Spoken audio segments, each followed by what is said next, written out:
сабағы. Бүгінгі сабағымыз бізде ерекше, себебі наурыз айы туғанда бізде ерекше қазақтың әртүрлі мерекелері бар. Соның бірі ертеңгі күні бізде 14 наурыз бізде қандай күн? Көрісу күні. Дұрыс айтасыздар балалар. Көрісу амал мерекесі дейді. Ал ендеше балалар,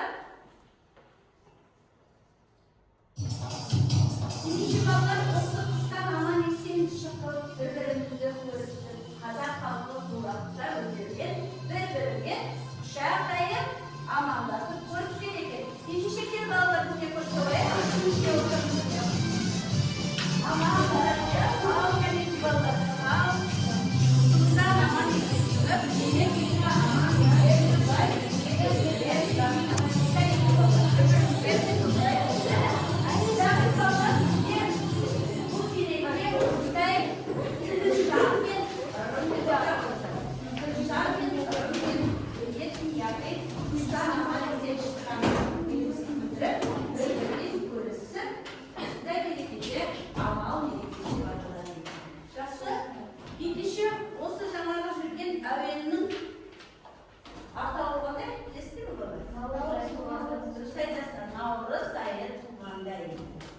наурыз айы туғанда бізде әртүрлі табиғатта да және де қазақ халқында бірнеше мереке болатынын білесіздер. Ең бірінші август күні деп айттық, бірінші наурызды. Одан кейін 8 наурыз халықаралық әйелдер күні деп атадық. Одан кейінгі мереке ертеңгі болатын бізде қандай? Көрісу амал мерекесі екен. Және де үлкен алдағы уақытта мереке бар. Ол қандай мереке? 22 наурыз. Бұл бізде қазақтың жаңа жылы екен. Жақсы балалар, ендеше бүгінгі сабағымызға көшейік. Бүгінгі сабаққа көшпес бұрын сіздерге үй тапсырмасы наурыз туралы ақпараттар жинастырып келіңдермен болатындай. Жақсы, сол жиналған ақпараттарды бүгінгі сабағымызда біз қолданып, соңында өмірімізден қаншалық екенін қаралаймыз. Сондықтан үй жұмысының білімдерді қаралай отырып, келесі қадамға көшейік. Бізде келесі жаңа сабағымыз бүгінгі сабақтар. Яғни наурыз айы туғанда оның ішінде себеп салдар үстеу. Оқыту мақсаты үстеудің мағыналық түрлерін ажырату, синонимдік қатарларын түрлендіріп қолдану. Ал бүгінгі сабақ мақсатымыз үстеудің мағыналық түрлерін ажыратады, себеп салдар үстеуінің мағынасын түсінеді, үстеулердің синонимдік қатарын қолданады. Яғни бүгінгі сабағымыздың мақсаты болып табылады. Ендеше сабағымыздың жаңағы барысына көшейік. Бірінші сабақты бастаудан бұрын сіздермен бірге платформасымен топқа бөлініп алайық. Жақсы балалар, топқа мен сіздерге бөліп қойдым. Бүгін мереке қарсаңында қарбалас болмайық деп, қайта тұрмайық деген мақсатпен бізде бүгінгі үстінде осы отырған жетерімізден, отырған топтарымызбен 4 топқа бөліп отырып, сіздер көріп отырсыздар естілдерімізде. Бірінші топ наурыз керуені тобы деп алдым. Келесі ұлыс ұландары, дәстүр мұрагерлері және мереке бастауы. Балалар қараңыздаршы, бұл топтың атауының өзінде ұлттық құндылықтарды дәріптеу тереңінен жатыр. Наурыз керуені, осы отырған біз наурыз керуені, бір сынып болып наурыз керуені бүгінгі отырған күйіміз. Келесі, екінші топ ұлыс ұландары, яғни ұлыстың келешек болашақ ұландары сіздерде. Бұл бізде екінші топ аталса, дәстүр мұрагерлері, ата-бабадан қалған дәстүрді жалғастырушы мынау біз мұрагерлер. Келесі, береке бастауы деп соңғы топта алған. Төртінші топты міне, бұл әрбір осы біздің қазақ халқының ырымға және дәстүрге толы мерекесінің барлығында да барлығында мағыналық тәрбиелік ұлттық құндылығы береке, бірлік, тірлік болу. Сондықтан мен соңғы топты береке деп алуының себебі сол болып тұр. Бүгінгі күнде сабақта береке, бірлік пен жақсы білім алу нәтижесін қолға деген мақсатпен сіздерге осындай топ атауларын көрсетемін.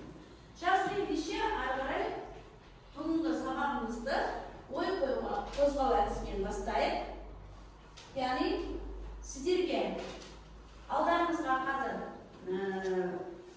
мәтін беріледі.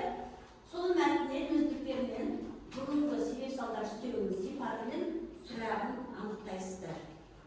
Жақсы ма, Амира? Жақсы.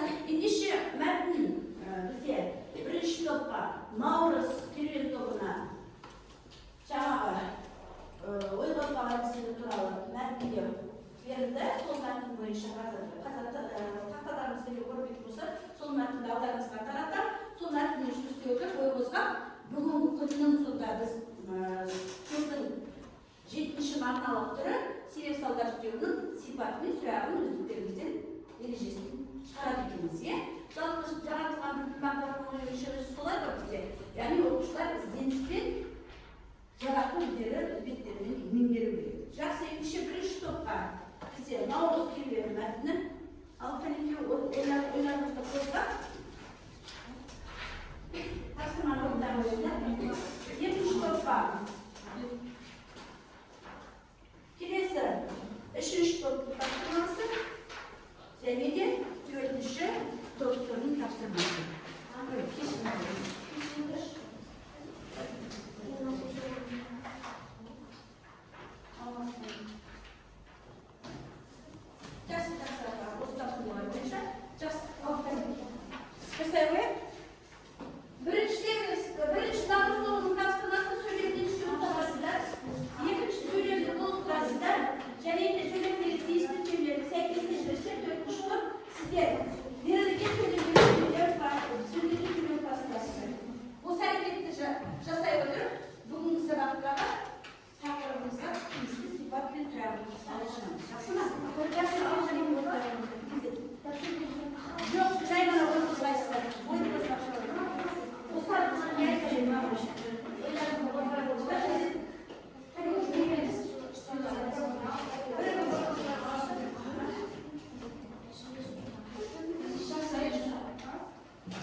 Қалай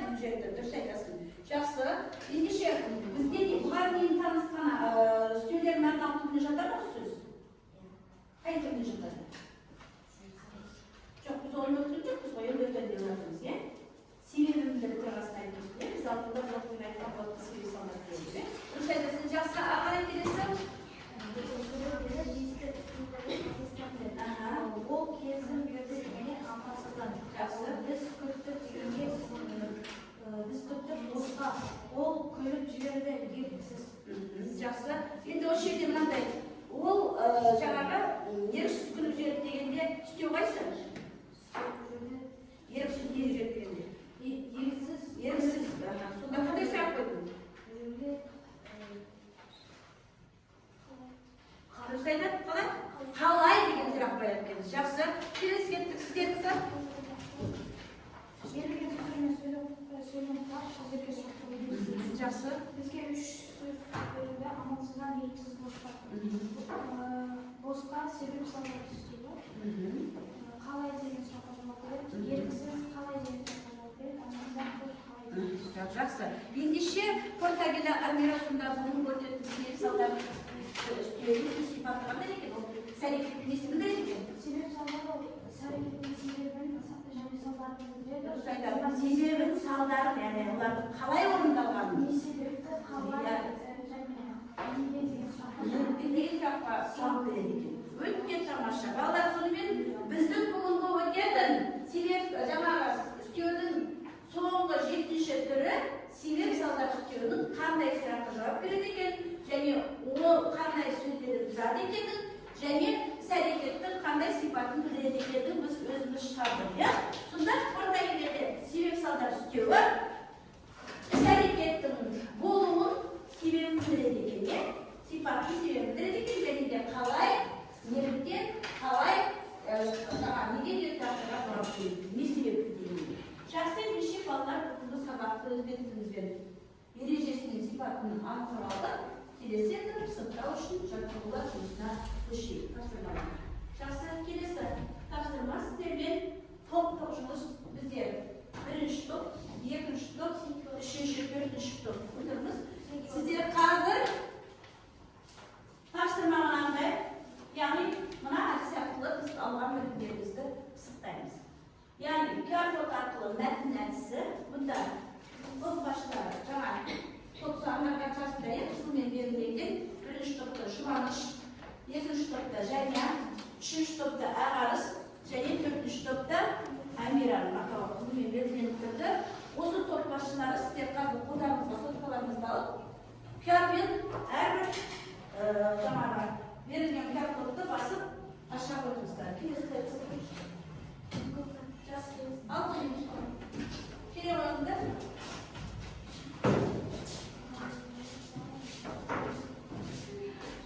Бірінші көпті кірмеді бізде. Және Жұбаныш. Жақсы, егерде топтыларында кішкене болатын болса, мен қазір парақшамен таратам, тағы да қосалып істеріңізді. Ашылмай қалатын болса, шылдар жақсы, ендеше кәнеке, 1-ші топты Жұбаныш, сіздердің топтарыңыздың мәтіні, ал кәнеке мәтінен сіздерге қалайыңызға ойлайтын. Келесі жоғарыдағы слайд қайтадан көтеріп аша өтші. Сіздер 3-ші топ және де 4-ші топ сіздердің. Жақсы, бер қараңыздар. Бер қарайық, тапсырмаға қараңыздар. Олар бер қараңыздар. Бақтан бер қарайшы бірінші. Тапсырмаға түсіртіп жүрейік. Яғни 1-ші тапсырмада 1-ші топтың Наурыз келген тобы, Жұбаныштың тобы. Бер қараңыз. Табиғаттың жаңару деген мәтін берілген. Бұл әрекет наурыз айы тұманда болатын әрекетте. Сол мәтінді мұқият оқып шығарсыздар да себеп салдар үстеуін тауып мәтіннің негізін анықтайсыздар. Түсіндіңіз ме? Сондықтан қазір тоқпен жұмыс істеп отыр. Сұрауға бір жаңағы оқушыны дайындап отырсыздар. Келесі топ. Ұлысландар тобы наурыз мерекесі мәтіні берілген сіздерге. Тапсырманың мәтінінен үстемдер тауып мағыналық түрлерін ажыратасыздар сіздер. Түсіндіңіз ме? Әдейі жақындай болыңыз. Аға келесі 3-ші дәстүр мұрагерлер тобы сіздерге дәстүр мен бата деген мәтін берілген. 1-ші мұқият бата деген мәтінді оқыңыздар. Тапсырмасы мәтіндегі негіз бойды жазасыздар дәптерге және де көтеруші қайтарыңыздар.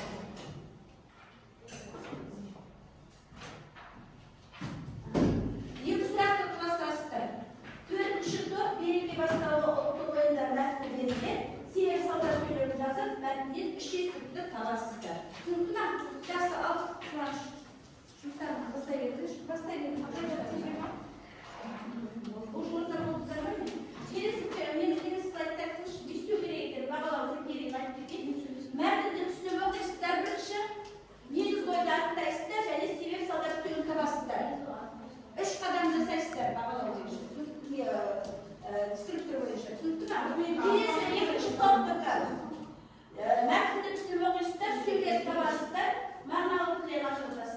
Üçüncü top metnin üstüne okuyorsun, negiz boyda жазасыздар, екі сұрақ бастырасыздар.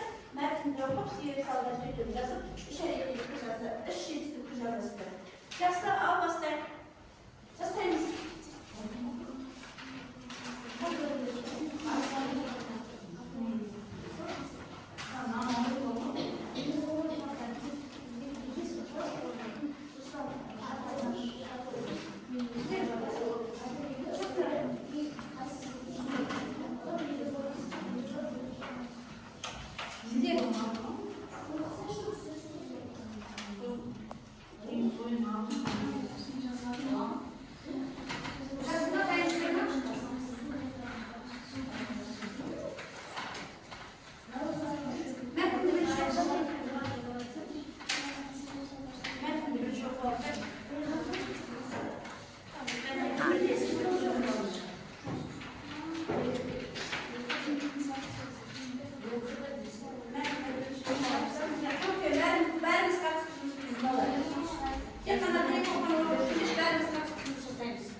Жақсы, сіздерге алып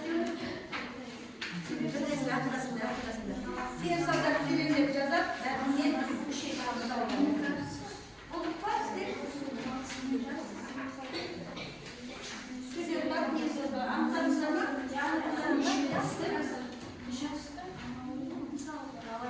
Алар рақым шектеулі?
Жақсы тапсырмасы қалай?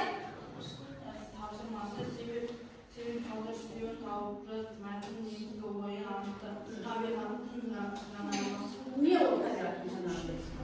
Негіз ойы ма? Сіздер таптың ба? Қанеке, таптың ба? Бұл мәтіннен себеп салдар шабылды. Таптық па? Жақсы. Шталайық.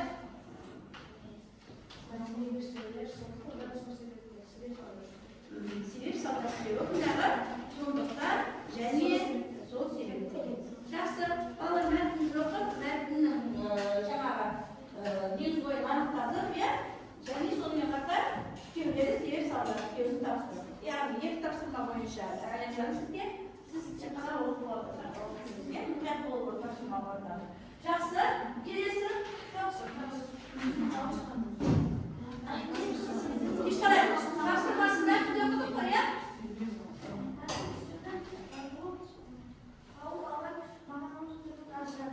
Gerekçe bu sözün görmesi. Bundan metnindeki istiyor kayıtsız. Hangi istiyorlar tapsın metnini? Nereye şişsin? Ölüye tutsun. Hadi. Hadi kim olsun? Metniye kadar öyle istiyor. Qanday qildi?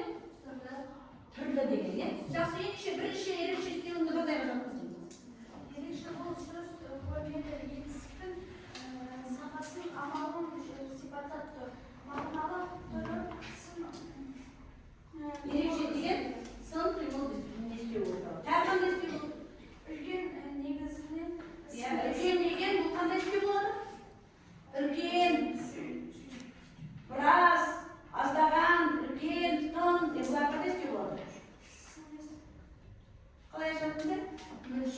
Stüyor toplarlar. Жақсы. Екі мана тапсырма орындадым. Келесі топтар. Дайынсыздар ма? Өзі жазу керек.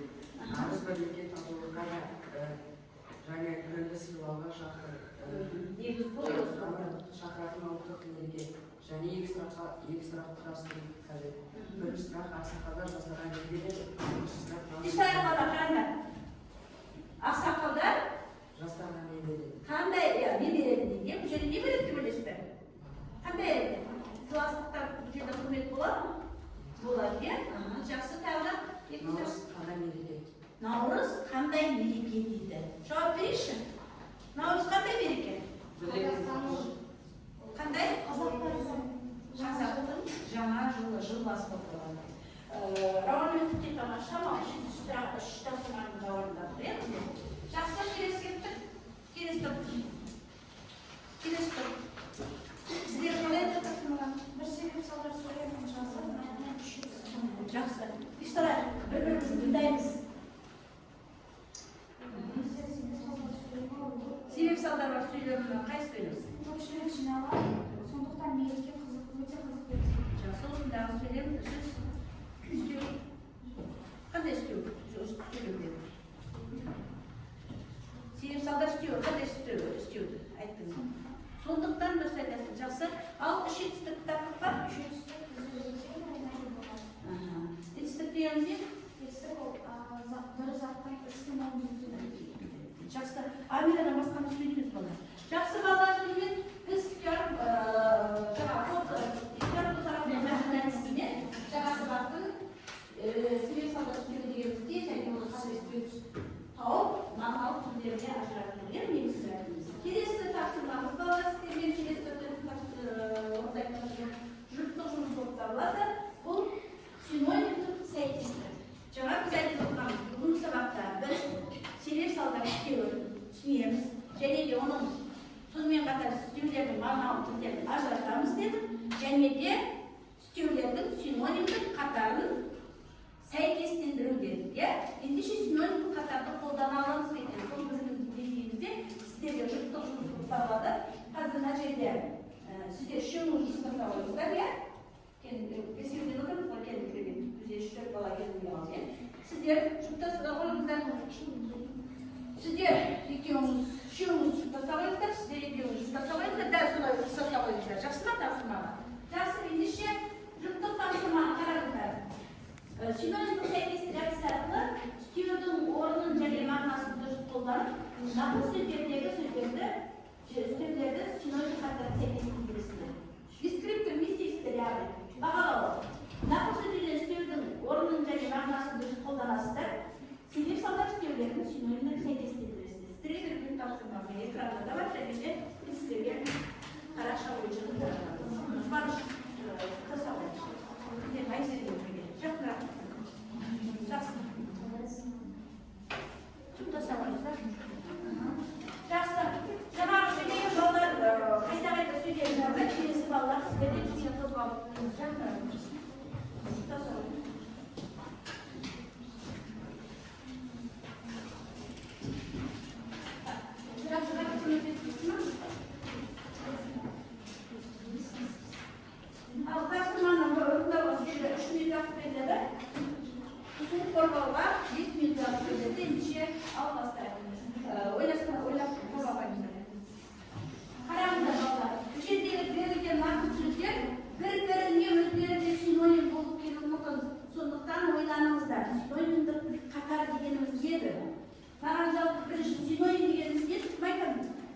және мағынасын дұрыс қолданып, нақыл сөздердегі себеп салдар үстемелігін түсіндіруге Dışarıda bunday bir жақсы бір үстелерінде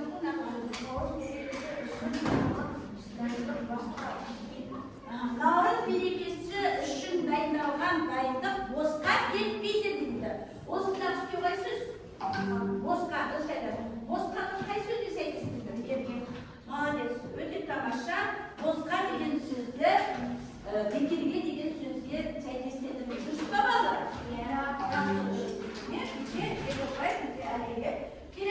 Келесі топтан Айша сөйлеу ғой.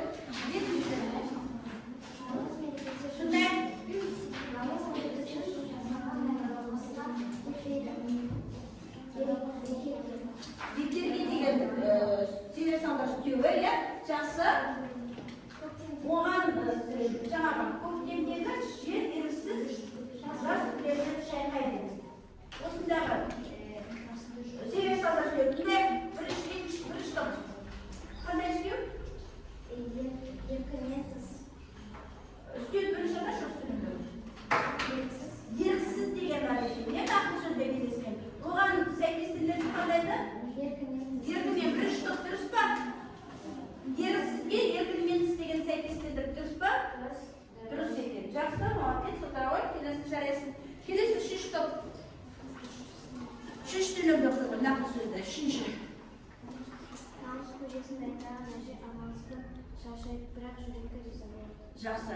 Наурыз көжесін дайындаған әже дейді, амалсыздан шаршайды, бірақ жүрегі риза болады дейді. Осындағы себеп салдар теория сөз. Амалсыздан дейді, балалар, амалсыздан шаршайды дейді. Қай сөзбен сәйкестендірдің? Сарасыздан деген сөзбен сәйкестендірген. Өте тамаша. Жақсы. Келесі төртінші топ сіздерге берілген үш нақыл сөзді үшеуіне талдап шықты. Сіздерге мынандай бекерге дегенге қандай синоним көрдіңіз осында? Бекерге дегенге босқа. Амалсыздан дегенге сіздай еркімен істегенге еріксіз дейді. Жақсы, тамаша. Яғни біз синонимді қатар сөздерді дұрыс қолданып отырып, дұрыс орынды қолданып таптық. Жақсы.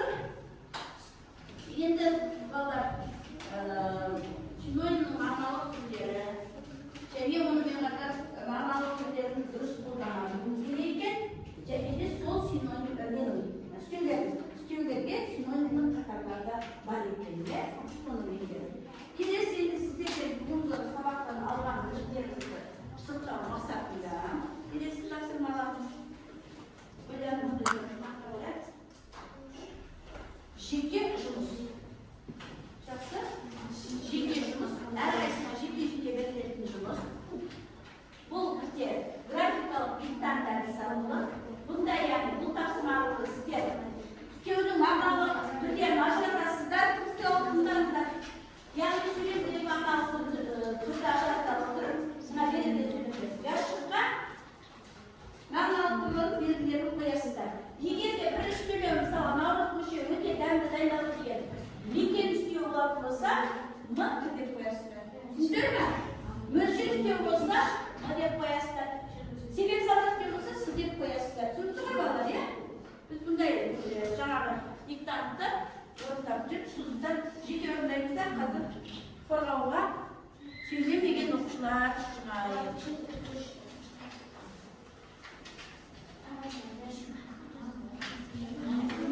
Жақсы, ал бастай беріңіздер.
Нешеу дұрыс, нешеу қате? Жақсы. Бесеу дұрыс екен, біреу қате неше қойды? Неше қойды? Неше бал қойды? 2 бай қойды да, 1 бай қойды? 2 бай қойды. Не? Өйткені 80 пайыздан жоғары орындалған. Жақсы. Келесі кеттік. Мына топтан. Және ешқалай балалар. Аяшан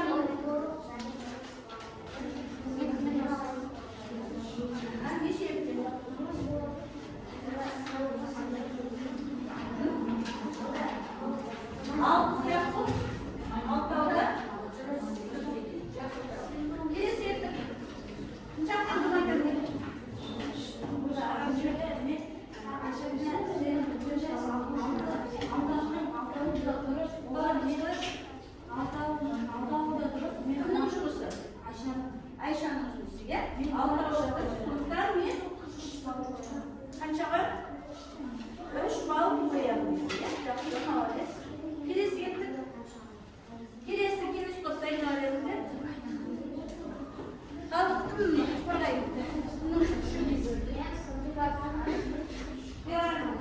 Ne yapalım?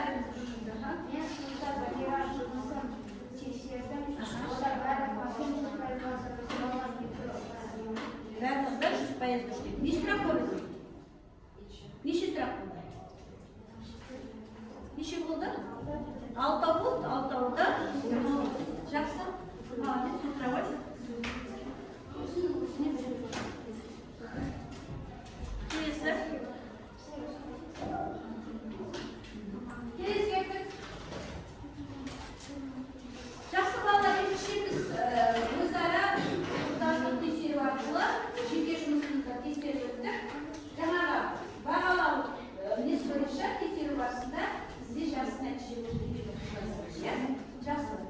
Ендеше балалар, бүгінгі сабақтан алған білімдерімізді жаңағы жинақтау үшін және де бұған дейінгі үлкен істеудің мағыналық түрлерін бекіту мақсатында сіздерге өткен сабақтар бойынша бүгінгі сабақ бойынша сұрақтар қойылады. Сол сұрақтарға жауап береді. Сабақты бекіту барысында. Яғни сабақты бекіту барысында мен научный көше әдісі арқылы сіздер енді осыдан кейінге жаңа айтқанда қандай береді? Наурыз мерекесі. Онда біздің үлкен тағамыздың бірі қандай күні? Наурыз көже. Наурыз көже қалай жасалады? Жақсы. Ендеше бүгінгі сабақта алған бағаларымызды жаңағы білімдерімізді нақтылау үшін бекіту мақсатында маған жұрттарға мынандай оқушылар осы наурыз көже 7 түрлі тағамдар жасалады екен. Сол 7 түрлі тағамның мына жерде атауларды соны келіп ала қойсаңыздар.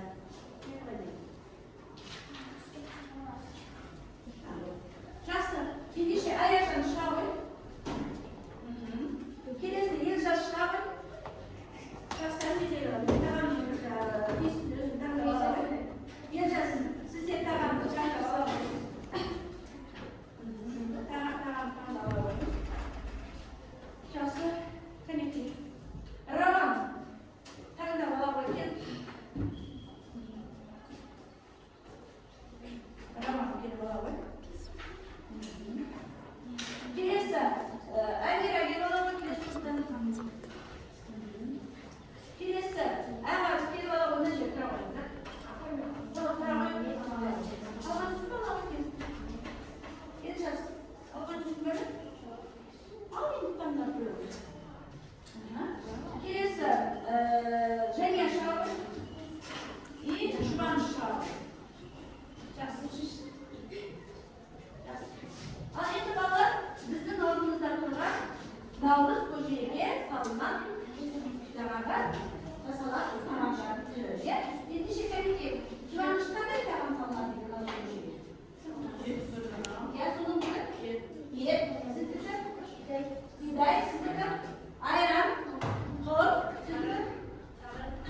не себептен неге қалай қатысады?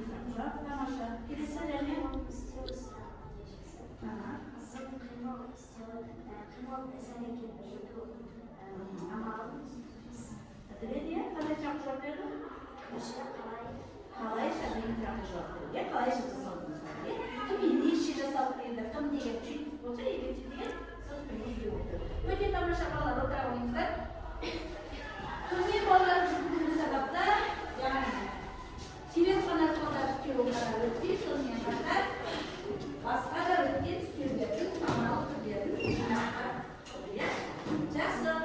Ендеше сабақта бүгінгі алған білімдерімізді байланысты өтеріміздің кері байланыстарын білдіру үшін біз сіздерге қазақша робот әдісін қолданамыз. Яғни қазақша робот платформасы арқылы сіздерге бүгінгі сабақта балалар барлығы түсінікті болды ма? Ендеше барлығы түсінікті дегенді сұрақтарыңыз болса сұрақтарым бар деген, түсініксіз болса түсініксіз дегенді келіп басқа қойыңыздар. Жақсы, бүгінгі сабаққа кері байланыстырыңыз.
Амалсыздан деген үстеудің мағынасын түсіндіруге.